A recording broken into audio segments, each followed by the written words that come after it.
ప్రతిరోజు ఎక్కడికి వెళ్ళిన అత్యంత సామాన్యులను కూడా కలిసి ఎవరు పిలిచినా రేవంత్ అన్న అంటే ఏంది అని వెనక్కి తిరిగిపోయి కలిసి మాట్లాడి వాళ్ళ సమస్యలు తెలుసుకొని పరిష్కరించే ప్రయత్నం చేస్తున్నా కదా. తీయండి 94 నుంచి 2004 వరకు 10 సంవత్సరాలు తెలుగుదేశం అధికారంలో ఉంది. 2004 నుంచి 2014 వరకు కాంగ్రెస్ పార్టీ రాజశేఖర్ రెడ్డి గారు అధికారంలో ఉన్నారు. 2004 నుంచి దాదాపుగా 2024 వరకు 10 సంవత్సరాలు చంద్రశేఖరరావు అధికారంలో ఉన్నాడు.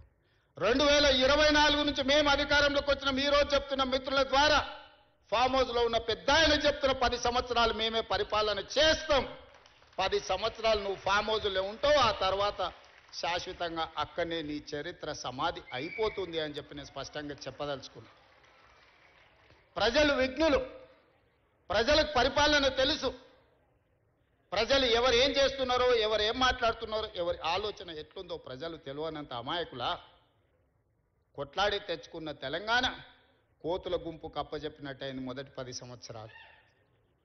తాను జడ్డ కోతి వనమల్ల జడిచే అని నీ కుటుంబం మొత్తం కలిసి ఈ తెలంగాణ మీద పడి దోసుక తిన్న మాట వాస్తవం కాదా? అందుకే ఈరోజు సూటిగా వారికి విజ్ఞప్తి చేస్తున్నా. కాళేశ్వరం మీద చర్చ చేద్దామా? ఉచిత బస్సు ఆడబిడ్డలకు ఇచ్చిన దాని మీద చర్చ చేద్దామా? రైతు రుణమాఫీ మీద చర్చ చేద్దామా? రైతు బంధు మీద చర్చ చేద్దామా? తెలంగాణ ఉద్యమంలో చురుకైన పాత్ర పోషించిన విద్యార్థులు, ఉద్యమకారులు, నిరుద్యోగ యువకుల గురించి మేము ఇచ్చిన 60,000 ఉద్యోగాల మీద శాసనసభలో చర్చ చేద్దామా?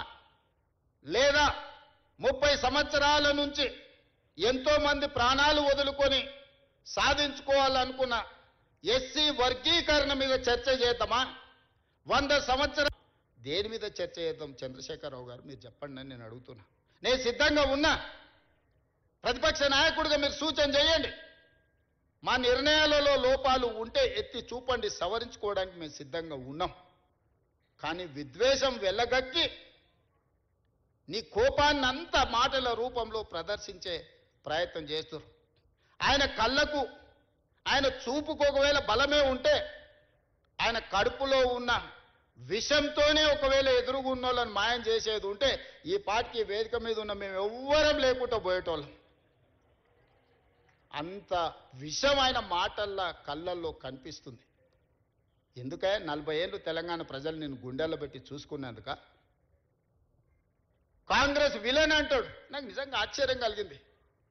కనీసము మాట్లాడే ముందు మనం ఏం మాట్లాడుతున్నాం, మనం మాట్లాడిన తర్వాత ప్రజలు ఏ విధంగా తీసుకుంటారని ఆలోచన చేయాలి కదా. మనకు విచక్షణ ఉంది కదా, ఆలోచన ఉంది కదా. మాట్లాడకంటే ముందు ఏం మాట్లాడాలనో ఆలోచన చేయాలి. మాట్లాడిన తర్వాత ప్రజలేం ఏ విధంగా తీసుకుంటారో కూడా ఆలోచన చేయాలి. మొట్టమొదటి విలన్, తెలంగాణకు విలన్ కాంగ్రెస్ పార్టీ అని ఎంత పెద్ద మాట అది. తెలంగాణ ఇచ్చినందుకు విలన్ అయిందా?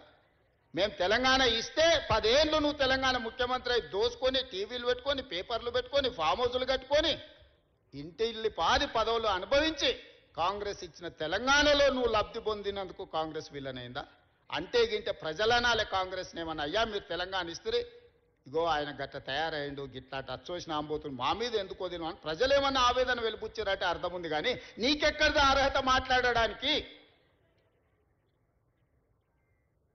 అంటే ఆయన ఆలోచన ఎట్లుందో ఒక్కసారి ఆలోచన చేయండి. ఆగమైందంటుండే. ఏం ఆగమైంది? నీ కుటుంబం ఆగమైందేమో. ఇంకో 10 ఏళ్ళు దోసుకుందాం అనేది మా అర్థాంతరంగా ఆగిపోతే ఆగమైతుంది ఖచ్చితంగా. ప్రణాళికలు వేసుకొని ఉండొచ్చు కదా. మంది పిల్లలకు ఉద్యోగాలు ఇవ్వలేదు కానీ మీ ఇంట్లో మీ పిల్లల్ని ప్రజలు ఓడగొడితే మళ్ళీ దొడ్డిదారిన తెచ్చి చట్టసభలలో పెట్టలేదా? ప్రజలు చూస్తలేరా? అందుకే కదా మీ ఉద్యోగాల నుంచి తొలగించింది ప్రజలు మిమ్మల్ని. ఇవన్నీ చూసినాక ఓ పెద్ద మనిషిని ఏదో మాట్లాడుతుంటే చెప్పాడు, 100 ఎలుకలు తిన్న పిల్లి తీర్థయాత్రలకు పోయిందంటే నేను మొత్తం మారిపోయినా అని. వరంగల్ సభ గట్లుంది. చేసిన పాపాలన్నీ చేసి వరంగల్ పోయి నేను కడిగేసుకున్నా అని ఆయన అనుకుంటుండు. కడగలేదు, 101 పాపం కూడా అక్కడ చేసి వచ్చిన స్వామి నువ్వు. ఎందుకంటే కాంగ్రెస్ తెలంగాణకు విలన్ అనడం ద్వారా. కానీ ఒక్కటి మాత్రం నాకు అర్థమైంది, నా పేరు తీసుకొని కూడా ధైర్యం రాలే. మొత్తం ప్రసంగం మీరు గమనించండి, ఎక్కడైనా పేరైనా తీసుకున్నాడా? మా కాంగ్రెస్ పార్టీ కార్యకర్తల బలం ఏందో దాన్ని బట్టి అర్థమైంది కదా. అందుకే ఈరోజు బసవన్న స్ఫూర్తిగా ప్రజాస్వామిక విలువలను కాపాడాలి, ప్రజలు మెచ్చే విధంగా పరిపాలనను అందించాలి, ప్రజల కోసం సంక్షేమ పథకాలను అమలు చేయాలి, ప్రజల అభివృద్ధి కోసం ప్రణాళికలు సిద్ధం చేయాలి, రాష్ట్ర ఆదాయం పెంచాలి, పేదలకు పంచాలి అన్న బసవేశ్వరుడి సూచనతోనే ఈ ప్రభుత్వం నడుస్తుంది, ఈ ప్రభుత్వం భవిష్యత్తులో నడుస్తుంది అని నేను చెప్పదలుచుకున్నాను.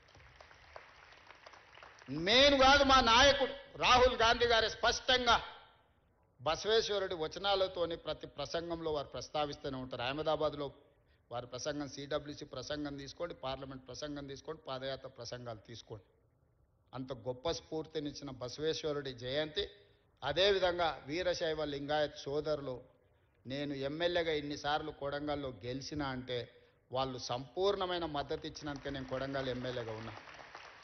నా నియోజకవర్గంలో అత్యంత ప్రభావితమైన సమాజం వీరశైవ లింగాయత్ సమాజం. ఈరోజు నేను ఎమ్మెల్యేగా ఉన్నా అంటే పెద్దలు గురునాథ్ రెడ్డి గారు రాలేదు, వారు నాకు సంపూర్ణమైన మద్దతు ఇచ్చినందుకు వారి అనుభవాన్ని దృష్టిలో పెట్టుకొని వారిని పోలీస్ హౌసింగ్ కార్పొరేషన్ చైర్మన్గా ఈరోజు మన ప్రభుత్వం గౌరవించింది. 5 సార్లు ఎమ్మెల్యేగా వారు సేవలు అందించారు. ఎక్కడ కూడా చెడ్డపేరు లేని ఒక పరిపాలన వారు అందించారు. సురేష్ శెట్కర్ గారికి నారాయణఖేడ్ అసెంబ్లీ టికెట్ ఈసారి ఇచ్చి వారిని మంత్రిని చేసుకోవాలని నా మంత్రివర్గంలో నాకు కోరిక ఉండే. అందుకే ఢిల్లీలో మాట్లాడి వారికి ఎమ్మెల్యే టికెట్ తీసుకొచ్చినాం. కానీ వారే పెద్ద మనసు చేసుకొని అక్కడ చిన్న చిన్న పురాపుచ్చాలతో ఒక్క సీటు ఓడిన ప్రజాప్రభుత్వం రాదేమన్న ఆలోచనతో మిత్రుడు సంజీవరెడ్డి గారికి వారు ఆ చేతికొచ్చిన బీఫామ్ ఇయ్యాలి, రేపు వార్డు మెంబర్ కూడా పక్కోడికి ఓడియాడు, మీకు అందరికీ తెలుసు. కానీ చేతికొచ్చిన ఎమ్మెల్యే బీఫామ్ని పార్టీ గెలవాలన్న ఒక మంచి ఆలోచనతోని సంజీవరెడ్డి గారికి ఇచ్చి వారి గెలుపును 100% వెంబడుండి సురేష్ శెట్కర్ గారు చేశారు. మరి అలాంటి వాడిని మేమందరం మళ్ళీ పార్లమెంట్లో ఉండాలి అని 100% బాధ్యత తీసుకొని వారిని పార్లమెంట్ సభ్యుడిగా మీ అందరి మద్దతుతోని జహీరాబాద్ నుంచి మనం గెలిపించుకున్నాం.